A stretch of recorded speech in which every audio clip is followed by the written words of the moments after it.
আজকে আমি একটা দই দিয়ে খুব সহজ রেসিপি করে দেখাবো। প্রথমে আমি 2 চামচ ঘি দিলাম।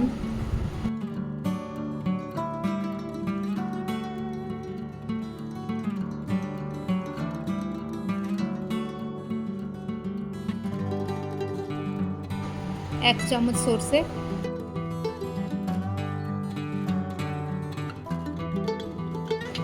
এক চামচ গোটা জিরে,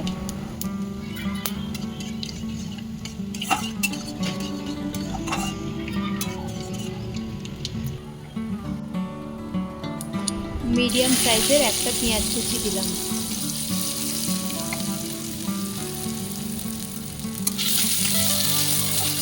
এবার আমি পেঁয়াজটাকে ভালো করে ভেজে নেব।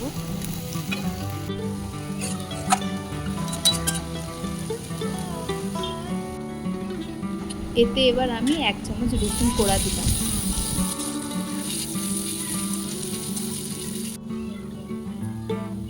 পেঁয়াজটা এবার ভালো করে ভাজা গেছে, এতে এবার অল্প করে হলুদ গুঁড়ো আর অল্প করে লঙ্কা গুঁড়ো দিলাম।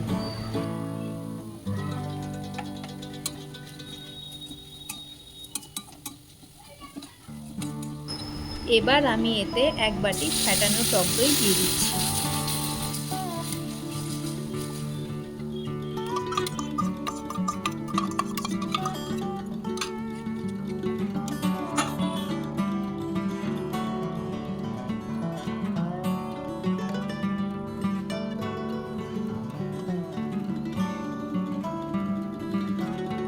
অল্প করে চিনি আর স্বাদ মতো নুন দিয়ে দিচ্ছি।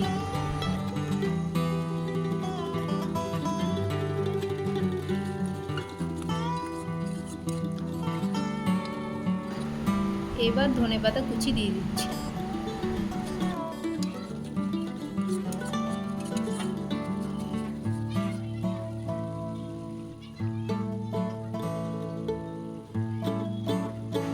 দইটা থেকে জল মরে গেছে, তেল ছেড়ে দিয়েছে, আমি এবার নামিয়ে নেব। রান্না আমার কমপ্লিট। আপনারা রুটি বা পরোটার সাথে পরিবেশন করতে